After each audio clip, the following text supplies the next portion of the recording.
Urusan jaga-menjaga orang penting ternyata bukan cuma dikuasai oleh kaum Adam saja, tapi dari kaum perempuan sendiri tidak sedikit yang menjajal profesi bodyguard ini. Bodyguard biasanya berpenampilan sangar dan menakutkan, apalagi bodyguard untuk pengawalan presiden. Tapi lain halnya dengan beberapa pengawal presiden wanita ini yang memiliki paras yang cantik, bak model dan tubuh yang aduhai. Dan berikut pengawal presiden paling cantik di dunia. Serda Ambar. Sosok Ambar mulai mencuri perhatian saat mengawal Presiden Jokowi sehabis sholat Idul Adha 1439 Hijriah di lapangan Tegar Beriman Cibinong, Kabupaten Bogor, Jawa Barat pada tanggal 22 Agustus 2018 yang lalu. Pada waktu itu Ambar sedang mengenakan seragam kemeja putih yang dipadu-padankan dengan celana hitam. Sosoknya yang ramping berkulit putih dan rambut sebahu terlihat sangat kontras di antara para paspampres laki-laki yang mengawal Jokowi. Setelah menunaikan sholat, Presiden Jokowi menghampiri kerumunan warga untuk bersalaman dan membagikan souvenir. Nah, di saat itulah Ambar mulai beraksi. Serda Ambar terlihat menahan dorongan warga yang ingin mendekati Presiden Jokowi. Keberadaan Ambar itu rupanya mencuri perhatian masyarakat dikarenakan kecantikannya tersebut. Ambar sendiri merupakan prajurit TNI Angkatan Laut. Komandan Paspampres Majen TNI Suhartono mengatakan, Ambar ditugaskan di grup A Paspampres, tepatnya sebagai pengamanan pribadi atau Pampri. Dan diketahui sampai saat ini Ambar masih berstatus lajang. Dan Ambar bukan satu-satunya Pampri presiden wanita. Suhartono mengatakan ada beberapa pengawal pribadi wanita lain yang tugasnya bergantian. Tapi meskipun menyandang status Paspampres wanita, tugas Ambar tetap sama dengan Pampri lainnya. Sejak kecil, Ambar sudah bercita-cita jadi seorang poluan. Tapi sayang setelah lulus SMA, dia pernah gagal dalam seleksi poluan tahun 2014. Ambar kemudian melanjutkan pendidikannya di Universitas Muhammadiyah Sidoarjo, jurusan akuntansi selama 1 tahun. Lalu kemudian dia mencoba kembali mengikuti seleksi penerimaan Angkatan Laut di tahun 2015 dan akhirnya berhasil diterima. Ambar menjalani pendidikan Angkatan Laut selama 1 tahun lamanya. Sebelum bertugas sebagai Paspampres, Ambar pernah bertugas di bidang kesehatan di TNI Angkatan Laut. Dia pernah menjadi salah satu petugas di Lembaga Kedokteran Gigi TNI Angkatan Laut R.E. Marta Dinata. Lalu kemudian pada bulan April 2018 yang lalu, barulah Ambar ditugaskan sebagai Paspampres. Menurut Ambar, bekerja sebagai Paspampres jauh lebih berat dibandingkan saat masih di bagian kesehatan TNI Angkatan Laut dulu. Ambar harus mempelajari banyak ilmu bela diri dan latihan fisik yang cukup berat. Tantangannya banyak, tapi saya bersyukur nasib membawa saya ke sini, kata gadis yang lahir di Sidoarjo 29 Oktober 1996 ini. Anna Kramsova. Setiap presiden di sebuah negara tentunya punya kesatuan pengamanan khusus yang bertugas untuk menjaga keselamatan sang pemimpin. Dan salah satunya adalah Presiden Rusia, Vladimir Putin, yang keamanannya dipercayakan oleh unit yang bernama Russian National Guard. Yang menariknya di sini adalah salah satu sosok pengawal yang merupakan seorang wanita cantik yang bernama Anna Kramsova. Wanita seksi berambut pirang tersebut merupakan salah satu pengawal pribadi Vladimir Putin dari satuan Russian National Guard. Meskipun didominasi oleh kaum pria, keberadaannya tidak bisa dianggap remeh.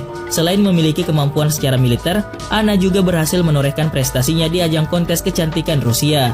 Sebagai anggota dari Russian National Guard, sosok Anna tak bisa dipandang sebelah mata. Anna merupakan anggota terpilih dari militer yang melaporkan tugasnya secara langsung kepada pemimpin Kremlin. Di Rusia sendiri, pasukan Russian National Guard yang keseluruhan anggota mencapai 340.000 personel mempunyai misi untuk menjaga keamanan dalam negeri. Sama halnya dengan Anna, meskipun sempat jadi bahan lelucon dan ejekan karena dirinya seorang wanita, Anna tetap teguh dengan pendiriannya dan tidak ambil pusing dengan komentar yang ada. Hal ini ditunjukkan lewat serangkaian keahlian menembak yang memang telah dikuasainya. Tumbuh dan besar dari keluarga dengan latar belakang militer, membuat Anna akhirnya tertarik untuk menjadi tentara.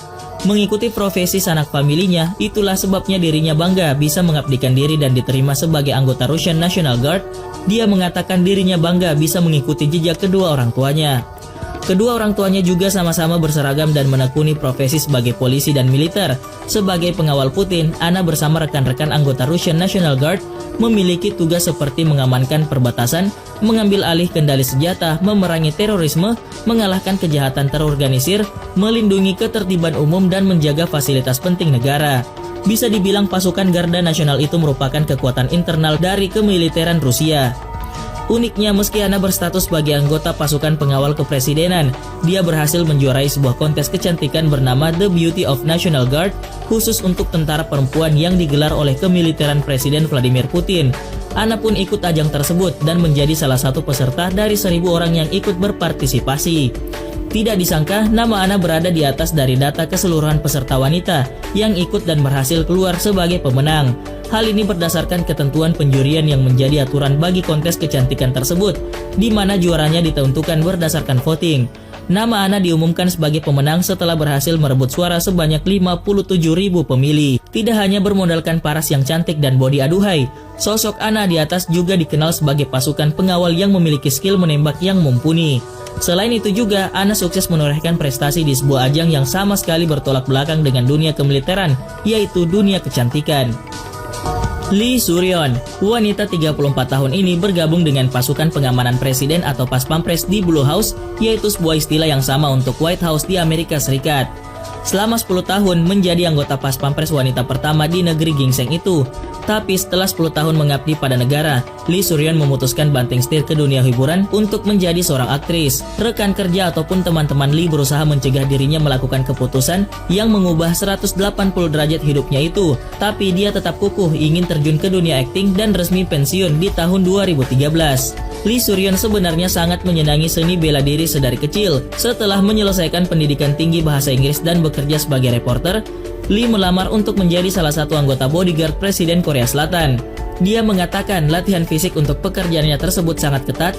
Lee harus bangun pukul 4 pagi untuk berlatih bela diri seperti taekwondo, judo, hapkido, juga latihan militer. Latihan-latihan keras diwajibkan untuk mempersiapkan para pengawal presiden biar tetap waspada dan siap dengan segala situasi. Latihan demi latihan membuat Lee menjadi salah satu bodyguard berbakat. Ia pernah bekerja untuk regu khusus polisi, angkatan laut, angkatan udara, bahkan bergabung dalam unit penghancuran bawah laut. Dalam 10 tahun karirnya sebagai bodyguard presiden, Lee pernah menjabat sebagai kepala pengamanan di pertemuan tingkat tinggi G20. Meskipun saat menjalankan tugas ia sempat dipandang sebelah mata karena usia yang masih sangat muda dan gendernya yang seorang wanita. Lee pernah mengawal dan melindungi keselamatan para politisi dari berbagai dunia, mulai dari George W. Bush hingga Perdana Menteri Jepang Shinzo Abe, dan termasuk 3 presiden Korea Selatan yang berkuasa kala itu. Di pertengahan usia 30-nya, Lee membuat keputusan besar, berhenti jadi bodyguard presiden dan pindah jalur profesi menjadi artis. Alasannya karena Lee ingin mencoba sesuatu yang baru. Di awal-awal karirnya sebagai aktris, Lee mengaku mengalami berbagai kendala, tapi itu dianggapnya sebagai tantangan karena telah berani masuk ke dunia yang sama sekali berbeda. Dalam akting, Lee harus total mengekspresikan perasaannya, sementara ketika menjadi bodyguard, ia terlatih menutupi emosi dan mematikan perasaannya ketika bertugas. Soo Shin, ajang G20 beberapa tahun lalu sempat jadi heboh karena pemberitaan bodyguard cantik yang ditugaskan sebagai pengawal Perdana Menteri Italia Matteo Renzi. Wanita itu bernama Soo Shin dari kota Guiyang di selatan Cina. Para pengguna media sosial berhasil mencari tahu bahwa Soo Shin adalah seorang anggota Tentara Pembebasan Rakyat atau People's Liberation Army. Soo Shin diduga lahir di sekitar tahun 1990-an, tapi para netizen yang budiman tidak bisa menemukan rincian lebih lanjut soal latar belakangnya. Foto Soo menjadi terkenal setelah kantor berita Cina Xinhua menurunkan artikel berjudul "Siapa Bodyguard Terkuat untuk Para Pemimpin G20?" dan berita tersebut tidak hanya merebak di media sosial Cina, tapi juga peserta di pertemuan para pemimpin negara tersebut. Rupanya kecantikan Soo sudah lama terendus karena pada tahun 2013 dia masuk ke dalam daftar 10 tentara tercantik di People's Liberation Army. Sophia Loren Deliu. Sa pagbabagong nasimulan, abot kamay na ng bayan. Apo. At dapat ay ngayahin din natin sila sa susunod na taon. Ang abangan natin kung ano naman. Polisi cantik dari kota Baguio ini dipilih secara pribadi oleh Presiden Filipina, Rodrigo Duterte, untuk jadi pengawalnya. Selain handal dalam urusan keamanan dan pengawalan, Sophia, wanita yang campuran Pino dan Rumania itu, juga adalah model. Sophia mengikuti kontes kecantikan bini-bining Filipina, tapi meskipun tidak menang, setidaknya Sophia jadi terkenal. Sophia bukan satu-satunya pengawal wanita Presiden Duterte, tapi bisa dipastikan Sophia adalah pengawal wanita paling menonjol berkat kecantikannya. Dunia keamanan sendiri bukanlah hal yang baru dan istimewa untuk Sophia, dikarenakan sang ayah adalah mantan tentara Filipina. Lady Bardales. Perempuan yang lahir pada tanggal 29 November 1982 adalah seorang polisi wanita yang diminta untuk menjadi penjaga Presiden Peru, Alejandro Toledo, pada tahun 2005. Polisi dengan pangkat letnan di Peruvian National Police itu juga ditugaskan mengawal istri Toledo, tapi karirnya harus mandek dan dicopot dari kepolisian setelah dia diduga punya skandal asmara dengan bosnya sendiri pada tahun 2005. Lady B, demikian julukannya, kemudian dituduh memperkaya diri secara ilegal dikarenakan gaya hidupnya yang wah. Namun tuduhan itu tidak terbukti. Sekarang dia tinggal di Lima dan menjalani hobi barunya, yaitu olahraga atletik.